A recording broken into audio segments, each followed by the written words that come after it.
Hey guys, it's Victoria Barrios, your host of the Kitchen Shift series, where we're talking about some amazing ways to transform your mind and your kitchen to sustain an allergy-friendly lifestyle at home and on the go.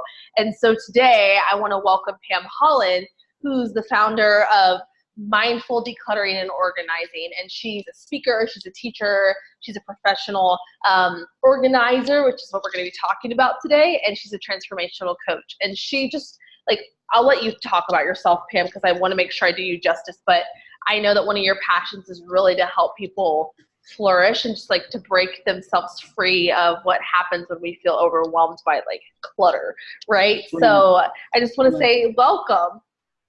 Yeah, and thank you for this opportunity to, not only to share, but to reflect, because I was thinking this morning about the nature of the kitchen.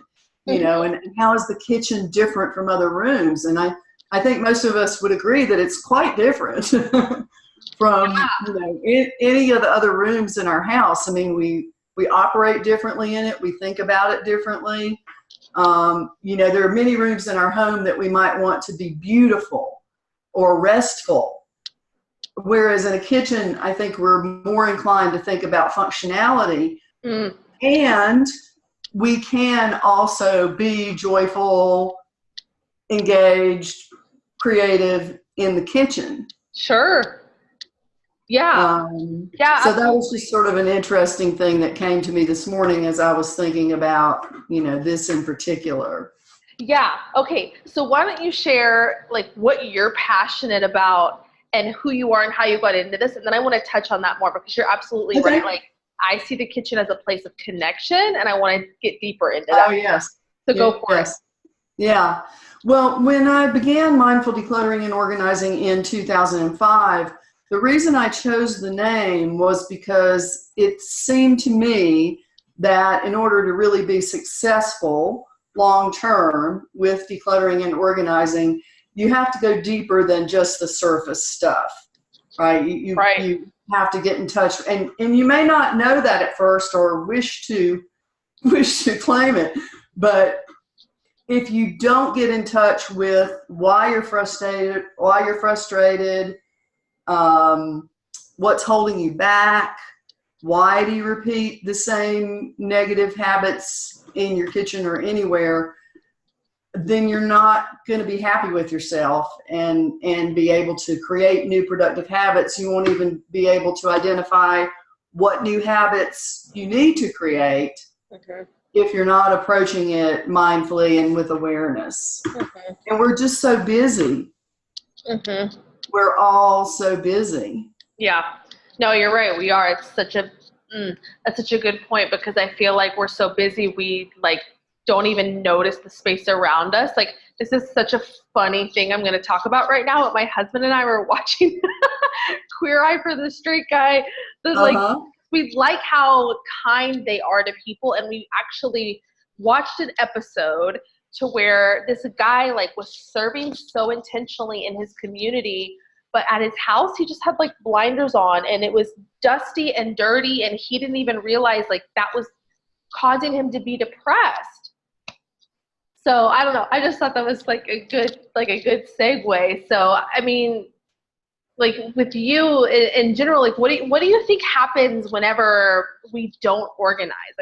What are some emotions that can come up, and how can it affect us? What have you seen with your clients?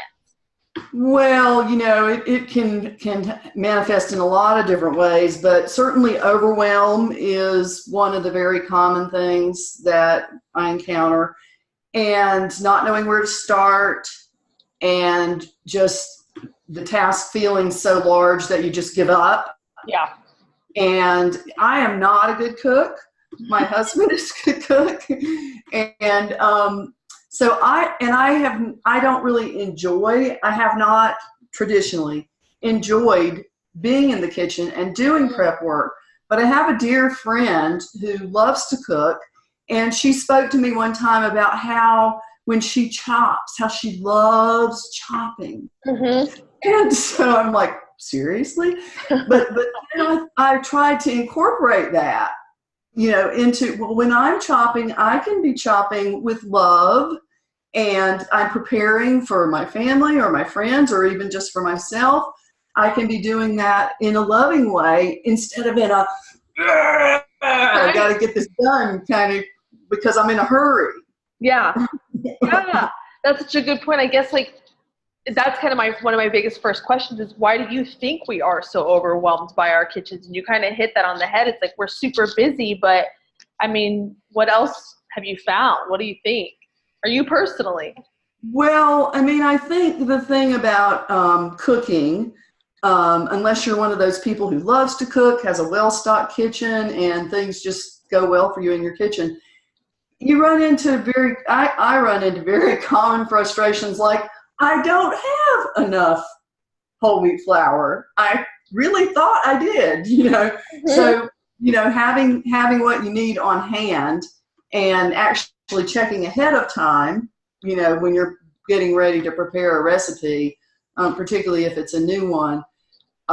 So I like to keep my kitchen well stocked with, things that are not perishable. And I try really hard, and we don't do this every week, but usually it's on Sunday that my husband and I will sort of look at the fact that we're probably both going to be busy Monday, Tuesday, and Wednesday. And so we might make a plan, like he may grill extra chicken today. Or I might decide that tomorrow morning before I start my day, I'm just going to make some quinoa. Okay. And then we might, have chicken tomorrow. And then the next day we might have a big old salad with some quinoa and some chicken on top of that. And then the next day I might have a quinoa main dish, just a little bit of planning like that. Mm-hmm. And then if I don't have what I need for that, quinoa dish that I haven't tried yet, I can go ahead and glance at the recipe and I usually put it in my phone. We also have a paper, grocery list that we use for Trader Joe's, which is where we do a lot of our shopping. Mm-hmm. So, one of my tips is to have some sort of grocery list. Mm-hmm. And it can be, a piece of paper taped to the refrigerator. It can be in your phone. I often just keep things in a note in my phone. And then just take that extra minute, and this is where the time thing comes in. Mm-hmm. We think we're going to remember after we're done to go back and write down, oh, yes, I'm out of onions. But often we don't. And so if you just take that half a second to scribble it on a piece of paper, or if you have a better system, then I think that can avoid frustration. And, as far as time goes, I think things always take longer than we think they will. And that's not just in the kitchen. That's with every decluttering and organizing task I've ever helped anyone with. It just usually takes longer than you think. Yeah. So giving yourself enough time and space. And I also like to listen to music or listen to a podcast or something like that. Mm-hmm. So that my mind is engaged while I'm chopping. Yeah, that's smart, because I think maybe if you're not someone who has an absolute love or passion for cooking and you can get lost in it, you feel like it's a waste of time. And the fact that you said okay, I can still be mentally stimulated while I'm in the kitchen allows me to zone out while I am preparing. That's a really good, I'm like that. I get that. I mean, it works sometimes. Sometimes you get too distracted making notes for the podcast. and then, oops, I didn't put in any sugar. Crap, I burnt the chicken. Yeah. But that's good. Yeah. So one of the questions that you posed to me was, what is mindful decluttering? Yeah, tell me about that. So if we could talk a little bit about that. Yeah. So I actually looked up, I wanted to share 2 definitions of mindfulness. So the first is just the quality or state of being conscious or aware of something. Sure. Okay, so that's simple. And then I wanted to say a little bit more about mindfulness and mindlessness. Mm-hmm. We go through much of our day mindlessly, and that's not always a bad thing. because you brush your teeth, you lock your car, you put your keys in the same place. You do all those things relatively mindlessly because they're habits. They're good, productive habits. However, if you bring that quality of being conscious, like let's say, for example, sometimes I'll be racing into the pool and I'll think, did I lock my car? Mm-hmm. Because I really wasn't being mindful. And so then I go back, So you can bring mindfulness even to those unconscious and helpful habits, but we can use new productive habits to help us in any aspect of our life. But certainly with decluttering and organizing, that's what I like to work with people on, is what's one new productive habit that you could create around this thing that frustrates you, whatever that is. Okay. So going from that, like, how would you do that? Do you do like a whole sort of like brain dump and help like get all the noise out and then start to focus on one thing? Or do you encourage people to start with one room? Like, how do you systematize? Like, where do you usually start? You mean in general, not specifically about the kitchen, but in general? Yeah, in general. Well, I usually encourage people to either start with the place that drives them the most crazy, the thing the place that bothers them the most, or an area that they really know is not going to be that hard, but they just haven't gotten to it. They just, for some reason, they haven't made time or they don't know where to start. So that's sort of the two extremes of how to choose where to start and how to begin to move forward. But certainly breaking things down into manageable action steps can be helpful. And for most people, writing that down can be helpful.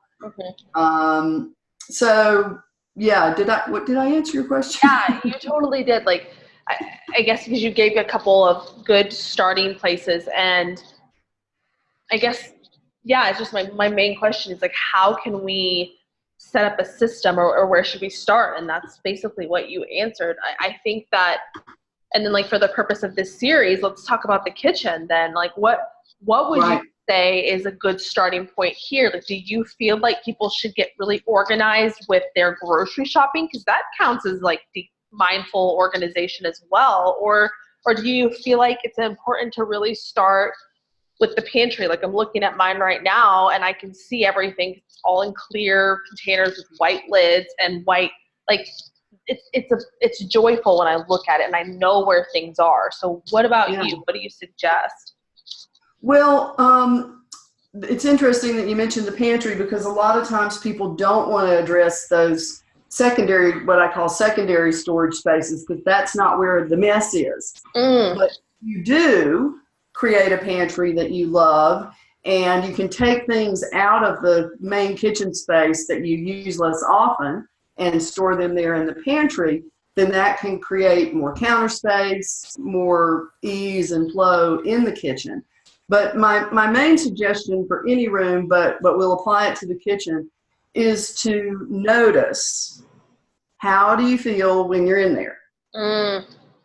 And this may be different from time to time. So, observe it for a period of time.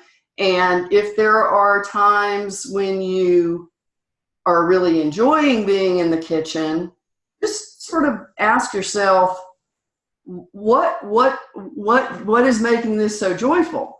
Is it because I know that I have everything that I need, because I have plenty of time? Is it because I love making this particular dish? What is it that's bringing me joy today in this kitchen? And then, on the other end, if you're, just feeling frustrated and nothing's working and you just want to throw it out and get carry out, then notice what's that about. And that is going to be different for each person. Yeah. But, try to get down to, like, why am I feeling this and what feelings underneath that? Yeah. I'm feeling frustrated. I'm feeling angry. I'm feeling whatever. And, this is a lot of commitment and work to go deep like this. And it does serve us well in the end. If you can get to the root of why you're so unhappy in the kitchen, perhaps your mom never let you work in the kitchen, and whatever you did it wrong. Then you're certainly not going to enjoy being in the kitchen unless you're able to shift that yourself. And if you're constantly being mean to yourself, you mentioned about the show that you were watching and how they were being so kind and compassionate to the people they were working with. Well, I think that's really important, that we be as kind and compassionate with ourselves as we would be with someone else who was making a mistake. Let's say, we're teaching a child how to cook. Well, we wouldn't yell at them if they measured something wrong. We would just explain calmly, that we need to do that over again. Yeah. And that's the way I'd like to see myself and other people work in their kitchen. Be compassionate, be kind, be realistic about what you're going to be able to accomplish in the amount of time that you have with the resources that you have. Yeah, you just hit on something that I think is really important for viewers to understand, is that we're all on a journey, a different journey. We all need to give ourselves grace in different ways. And if we don't do that, then the frustrations keep coming up, no matter if it's your kitchen or your living room or bedroom, wherever that is. Because for example, let's just do this for example. I love cooking. I love spending all this time in the kitchen. But my sister, we work together in our business. She wants it done like that, but she's found a way to simplify it, and still her kitchen doesn't feel overwhelming to her at all. But she's just I'm a fixer, not a cooker. And, it's not technically right, but it's just she's found what works for her and has let go of the emotional side of that could be really detrimental by comparing herself to the way that I do things. Right. Yeah. Yes, I think finding the way that you can feel happy in your kitchen, regardless of what your best friend or your mom or your grandma or your sister, you want to find your way to be happy. And sometimes that may mean picking up carry out. Yeah. Some days that may mean that. Yeah. And I know you work with people who have food sensitivities, and so then you have to help them with the challenges of how do you do that safely.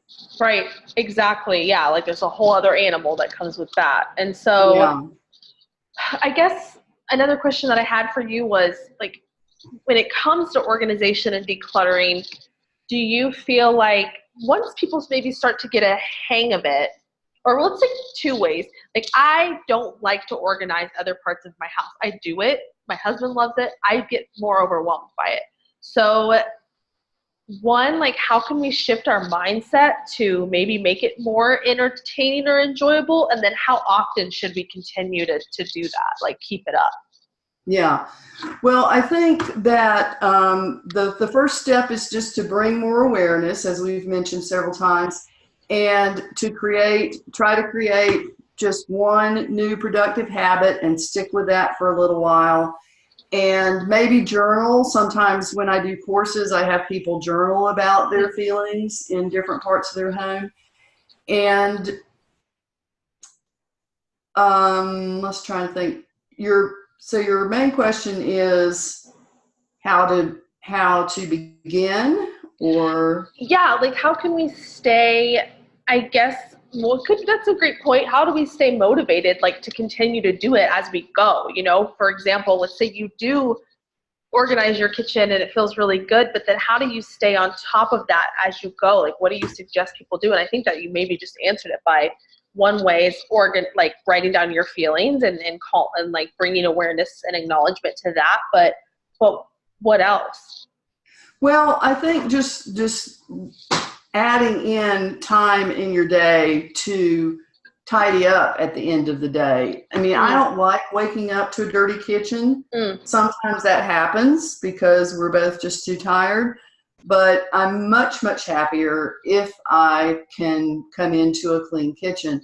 And so I'll often clean up while we're finishing up watching a television show. Yeah. You know, we watch our funny show at the end of the evening, and it's sort of a mindless show, you know, and I'll just do the tidying up and maybe a little bit of prep for breakfast during that time.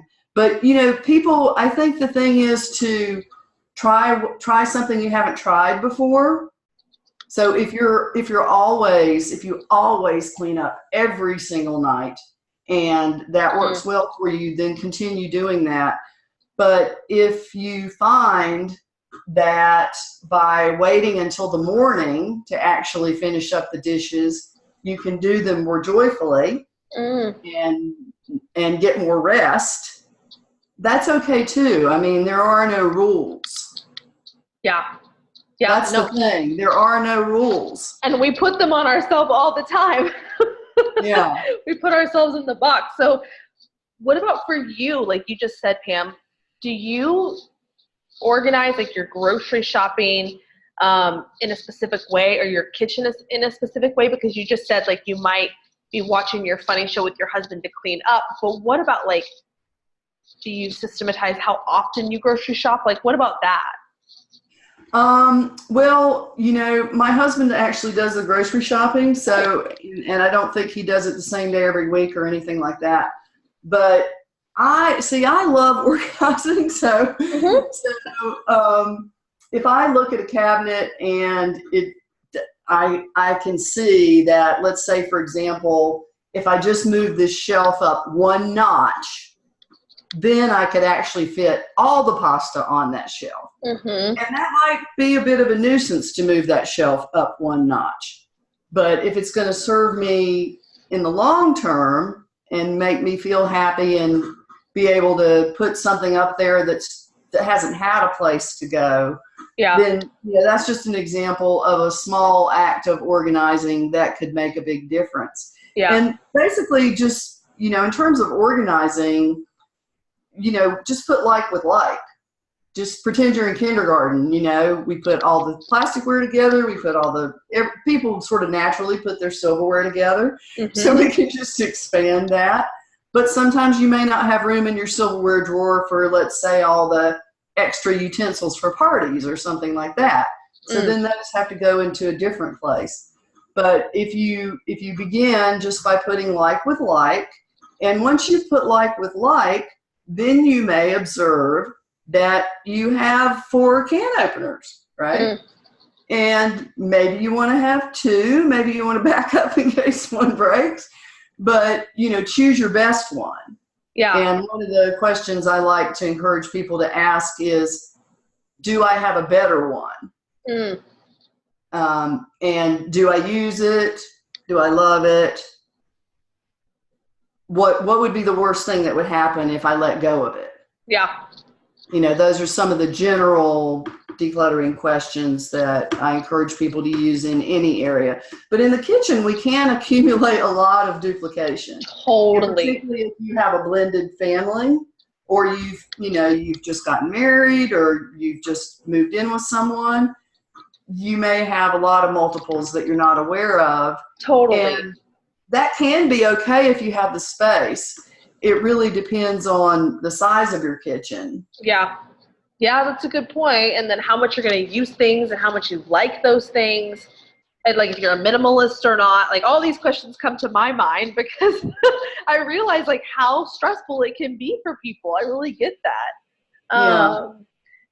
So I don't know, in your opinion too, like, is there anything else that we can do in our lives to basically support a busy on-the-go lifestyle at home?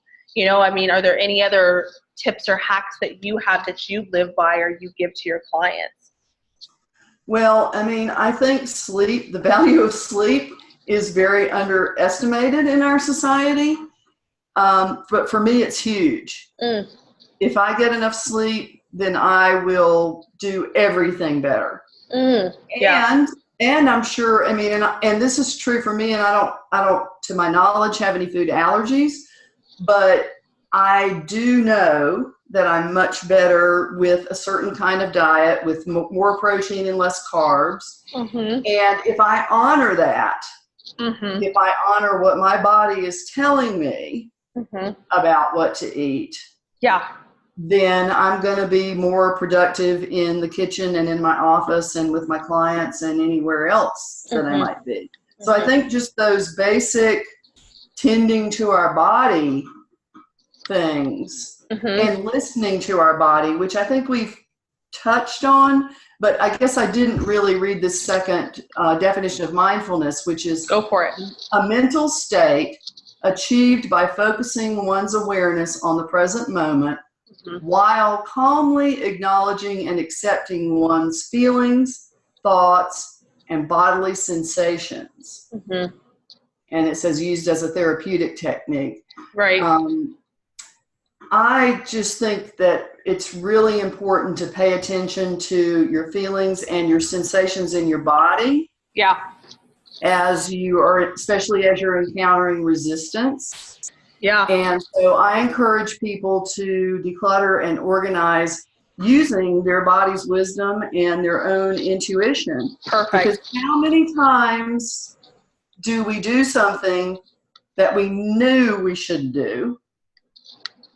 It could be around food or any other thing, but you know, there was this little thing in your gut that said, I should really go back in my locker at the gym and look and see whether I got everything. And then I'm standing there in the lobby thinking, I got everything. I talk myself out of it. And then I get somewhere later in the day and I realize I've left my favorite necklace in the locker. Right. Because I just wasn't listening. Yeah. That is such a good point. That is such a good point. And I think that could even translate into the first thing that we've talked about. I totally forgot to bring that back up, was like, what in the world is the kitchen supposed to be a place for in the first place? And even your home, because like people might say, okay, it's all good and well to declutter and organize because maybe it'll bring down my stress levels, whatever, you know. But I feel like once we have control over those spaces, like how you have this, I mean, we're going to talk about it in a second. It's like the 9 secrets to joyful organizing. It's like the kitchen in your home should be a place of connection, right? I mean, what else have you found? Well, it is the heart of the home in many cultures. And in our old home, we had a tiny, tiny, tiny kitchen. I mean, my husband and I had to learn how to get by each other. Oh, no. Which we learned over the course of 35 years. But but now we have a bigger kitchen. But no matter what we did, when we would have a party, we would put everything downstairs, which was a really big space, nice big space. We would put tables, we put the crock pots down there, and everybody hangs out in the kitchen. Right. Yeah, I don't know. It's like this innate thing in us that's like we're supposed to gather around. And I think that the hearth. Yeah. It's gathering around the hearth, I think. Yes, and I feel like transformation can happen in those moments, and these deep, profound connections can happen, but we lose that in our society because we're just so like, ugh, you know, and I think that the way that you just approach, organization is something that if we could just take a little tidbit here and there and just apply it to not only our kitchen but our entire home, I feel like that transformation could slowly start to happen because people are reminded of what's important, like eating intuitively, organizing intuitively, all these things. Yes. And listening to that inner knowledge that we all have. Mm-hmm. And trusting it. Yeah, Trusting absolutely. It. Even if it seems wacky. Mm-hmm. Yeah, that's such a good point. You're right. Like we know ourselves so much better than anybody else does, and there's that voice is there for a reason. So I don't know. Is there anything else you'd like to add before we jump into your free gift? Well, I mean, just that one of a very common thing you'll hear in our kitchen is, "What's the worst that could happen?" I'll say, well, I know this, maybe I'll just throw this edamame pasta in with what's left over of the chili, And then we just say, well, what's the worst thing that could happen? Just don't like it. Yeah. Yeah, but generally speaking, it's okay. Yeah, I Cool. love that. I love that because it allows for you to just play and just let life happen. Like, let the moment be there. Yeah, I don't know. I think that's great. So, Pam, why don't you go ahead and share what your free gift is for tell us what the 9 secrets, I mean, that we know, this is pretty obvious, I guess, 9 secrets for joyful organizing, but go ahead and share what that is. And then also, you guys, there's a special way that you can work with Pam specifically through this series. So go ahead. Yeah. Well, to be quite honest, I don't remember what the specific 9 secrets were because I don't have the document in front of me. That's fine. But I'm sure it begins with mindfulness, and I'm sure that somewhere in there is being compassionate with yourself. Mm-hmm.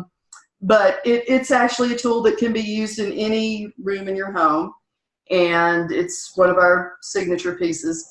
And then for just the people who have enrolled in this series, I have created a personal service special, which is a 2-hour session. And normally a 2-hour virtual decluttering and organizing session with me.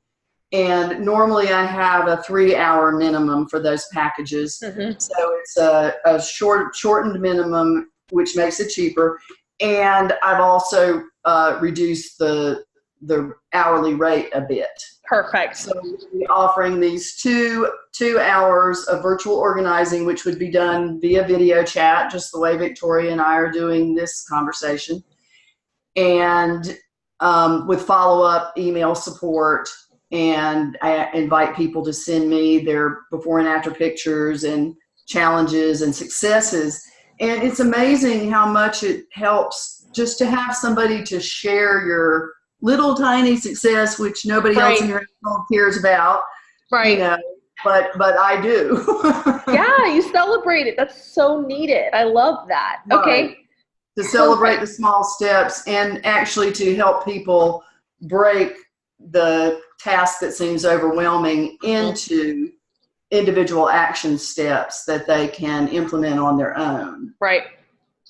Yeah, 100%. Okay, perfect. So thank you for that. You guys, I will make sure that the way to work with her, the freebie, all of that will be directly under our interview. So just make sure you can click on that. If you can't find it, you can always reply to the Victoria email that comes out with the daily emails.